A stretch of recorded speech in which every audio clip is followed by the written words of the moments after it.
अरे ये कैसे हो गया यार? अरे क्या बताएं यार, मलवा से मिलने गए थे न रतिया में, उन्हें पकड़ा गए। सरकारी मार पड़ गया, सब मिलके कूट दिया। हमको क्लियर बताओ क्या क्या हुआ। रुको बताते हैं।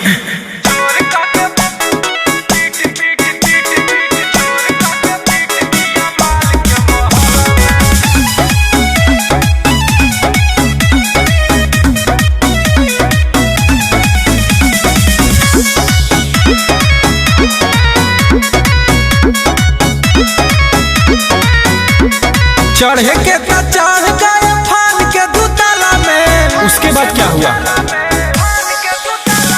चढ़े के तो चढ़ गए फान के दूताला में। चोर कह के पीट दिया माल के मोहल्ला में। चोर कह के पीट दिया माल के मोहल्ला में। ओहो, उतारे तो गोड़ावा स्लिप किया नाला में। चोर कह के पीट दिया माल के मोहल्ला में। चोर कह के पीट दिया माल के मोहल्ला में।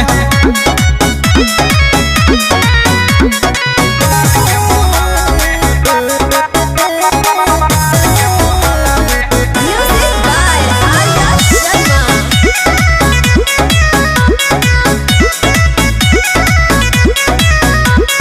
अगल बगल पूरा हो गया शोर रे। कहने लगा घर में घुस गया चोर रे।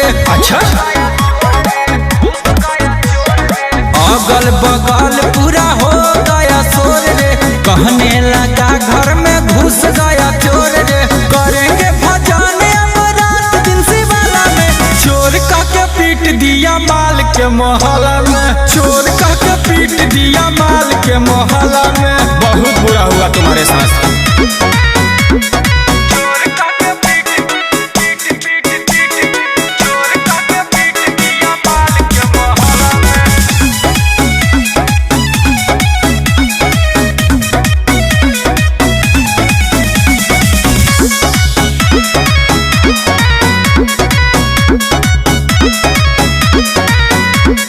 लवर से मिलने न जाएंगे दोबारा। झाड़ू से मारा कोई लाठी से मारा।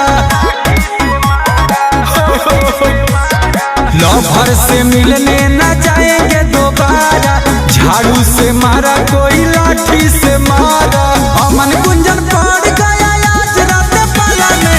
चोर कह के पीट दिया माल के मोहल्ला में। चोर कह के पीट दिया माल के मोहल्ला में। चोर कह के पीट दिया माल के मोहल्ला में।